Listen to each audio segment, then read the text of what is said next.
Welcome to the Making Sense podcast. This is Sam Harris. Well, another year has elapsed, and 2025 is upon us. If you're over a certain age, every year now appears absurdly futuristic. I mean, how young do you have to be for 2025 to not look like the Chiron at the start of a science fiction movie? I don't know when that started for me. Somewhere around 2014, maybe. Where are the robots? As I look back over the year and look ahead to what may be coming, it's hard to escape the sense that we are witnessing more than the usual degree of change and chaos. Liberal democracies are under threat globally. The conflict between Israel and her neighbors continues, and there's the looming prospect of a proper war with Iran. There was the fall of the Assad regime in Syria, and the uncertainty about what comes next. The war in Ukraine continues to rage, and there is a simmering hostility between the U.S. and China.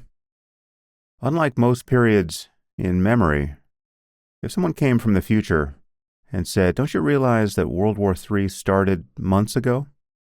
that would seem, if not plausible, at least possible. And in this context, it remains hard to believe that we're returning Donald Trump to the White House.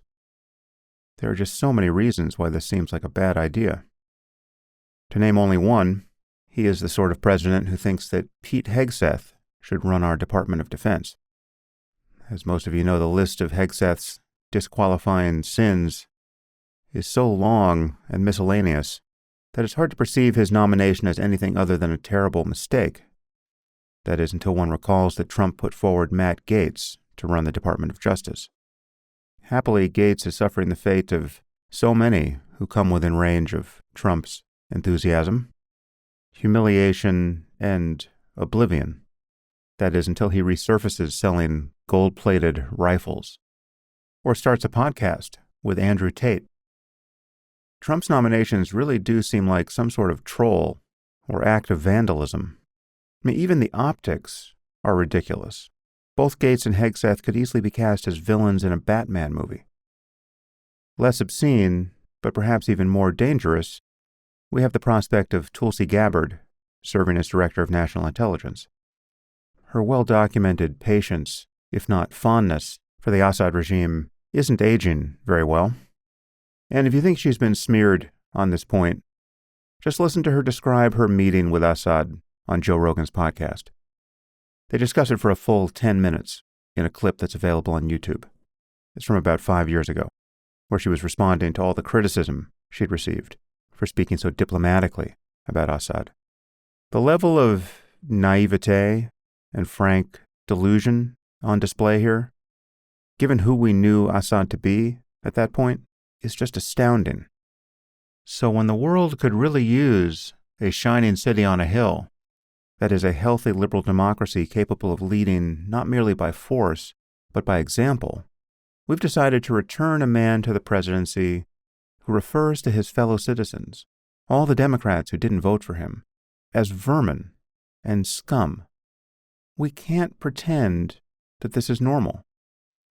And it has been, frankly, nauseating to see the parade of business leaders, many of whom despise Trump and his effect on our politics, race to Mar-a-Lago to kiss the man's ring and much else.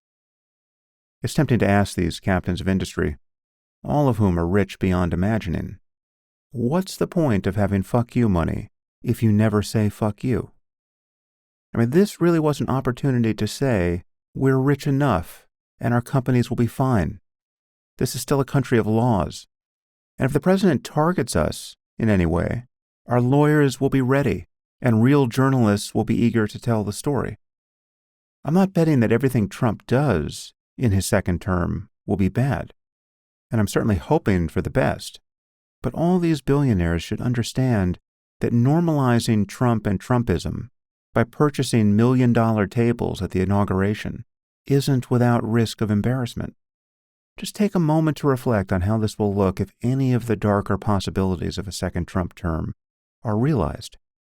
Or just give another thought to January 6th. It's only decent to notice that no one is worried about what will happen on that date this year. We won't see Kamala Harris or Joe Biden inspire a mob to attack the Capitol. How refreshing.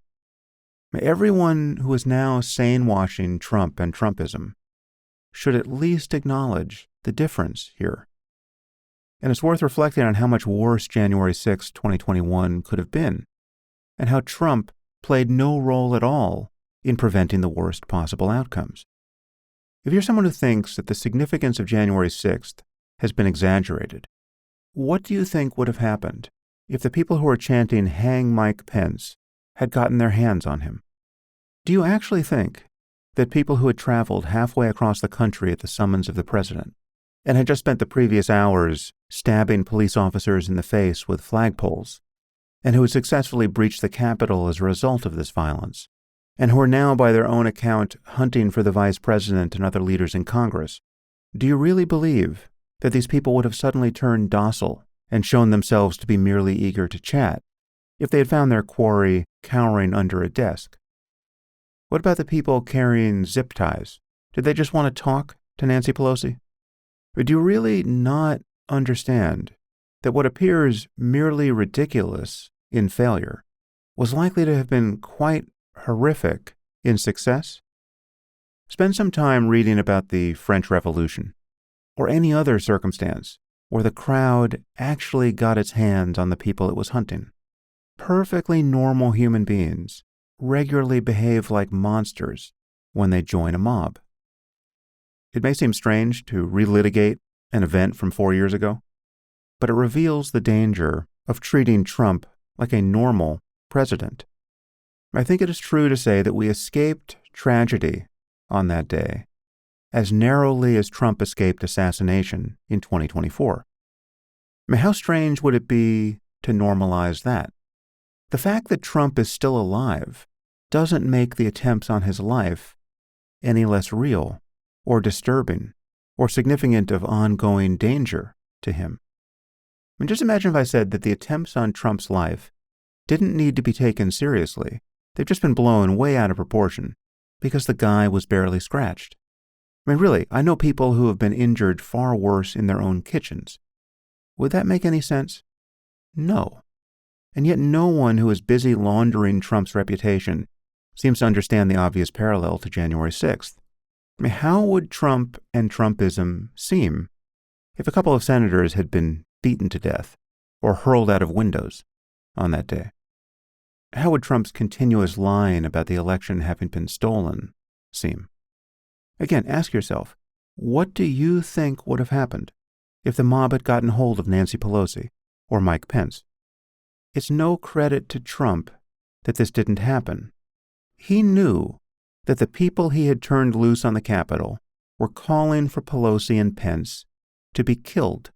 For hours, he knew this, and he just sat on his hands.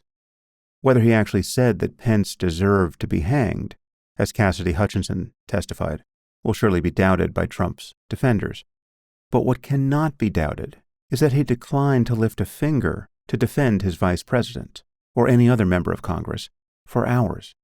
He just watched the violence on television and refused to do anything useful. And he's done nothing but defend the rioters ever since, and he has promised to pardon them. And of course, he still claims that he won the 2020 election. This is the person who will be president of the United States in a few weeks. This is the person you're honoring with your $1 million tables at the inauguration. This guy is capable of making your efforts to normalize him more than a little embarrassing. Anyway, stepping out of politics and looking ahead to the new year, I think it's worth reflecting on why we are tempted to reflect at all at the end of each year. What is it about the calendar change that matters? I think we may as well ask the question that lurks behind every New Year's resolution. What is a good life?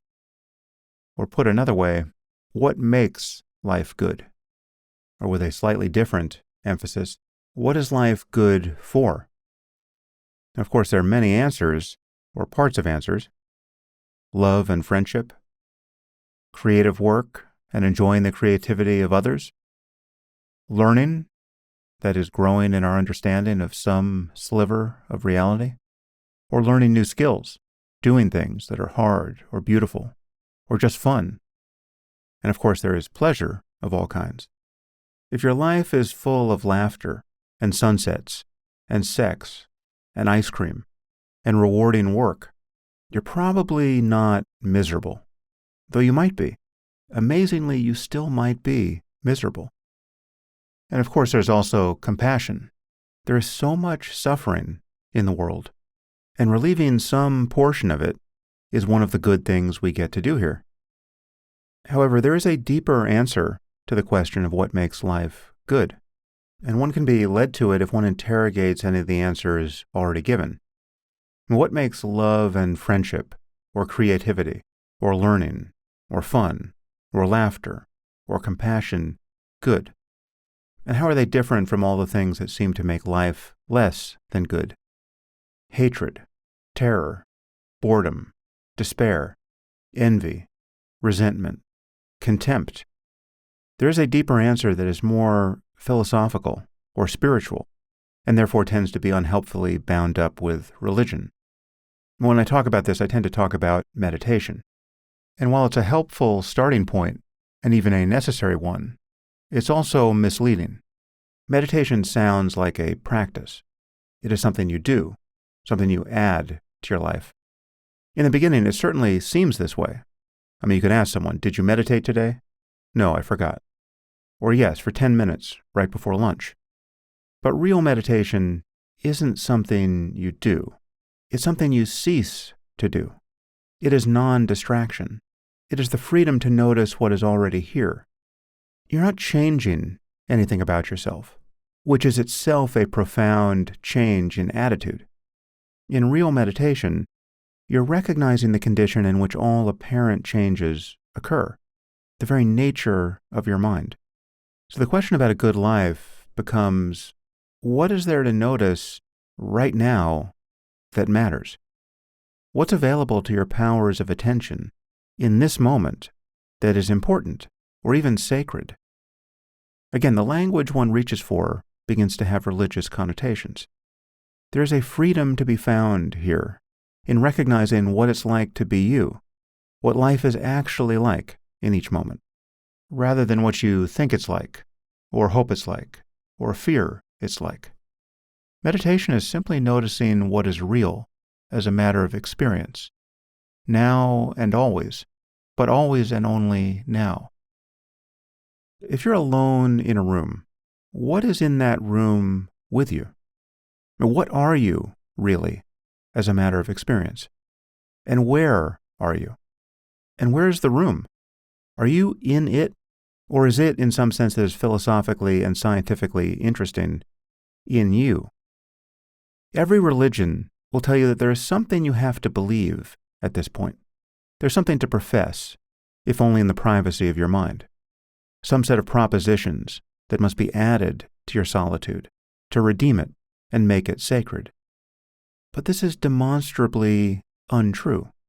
You can believe all sorts of things, but belief is obviously not enough. Ideas are not enough. Thought is not enough to make solitude and silence matter. In fact, thought is the very thing that makes the privacy of our minds often feel like a prison. What is life good for when you are alone with your thoughts? And aren't you always alone with your thoughts? Even when you're out in the world with other people, there's a veil of opinion and judgment and prejudice and pointless chatter that comes between you and everyone and everything. Don't you see how every experience, no matter how pleasurable or intense, gets distorted by your mental efforts to grasp it, secure it, prolong it, rehearse it, narrate it, compare it, change it? I'm not saying that thoughts aren't useful or even necessary. They obviously are. And their character matters because we spend most of our time lost in them. If we spent most of our time dreaming, our dreams would determine the quality of our lives. So they too would matter. And the truth is, dreams are nothing other than very vivid thoughts. And ordinary thoughts are dreams of a kind. Meditation is nothing other than the act of waking up properly. And that's why we call the app Waking Up. It's more than just an analogy. There really is something dreamlike about our default state of thinking every moment of the day. I haven't talked about this topic much on the podcast of late because it's my whole focus over at Waking Up. If you want to know more about meditation and why I think it's important and why much of what people think they know about it is mistaken, you can find all of that in the Waking Up app. As for New Year's resolutions, I have one this year that I hope will cover more or less every aspect of my life. It's not a concrete resolution, exactly. It's more like a new conceptual frame that I'm going to try to place around everything. I'm going to try to live this year as though I knew it would be my last. I am perfectly healthy as far as I know, and I don't mean to be morbid, but I think it is very powerful to put the finiteness of life at the center of one's thoughts, more or less all of the time. The question, would I do this if I knew I only had a year to live, is quite clarifying of one's priorities. It might seem like too stringent a filter. It would seem to prevent any long-term planning, for instance, but I don't think that's necessarily true. I have kids and I obviously care about their future, and I care about the future of society generally. So there are many things I might do that could, at least in part, be motivated by a time horizon that stretches beyond 2025. So for my New Year's resolution, I'm going to work with this thought. Would I do this? Would I pay attention to this? Would I care about this if I knew that 2025 would be my last year of life? Would I watch a bad movie? Probably not. Would I watch a bad movie with my girls? Absolutely. This year I'm really going to do my best to live in a way that would be impossible to regret. I know I can't control everything. I mean, almost everything that will happen in the world and much that happens in my life is outside of my control. But I can pay attention. I can cease to be preoccupied with things that don't really matter. I can let my hopes and fears vanish. I can notice that they are always in the act of vanishing. And I can increasingly enjoy life as it is in the present. Perhaps you'll join me. I wish you all much happiness in the new year.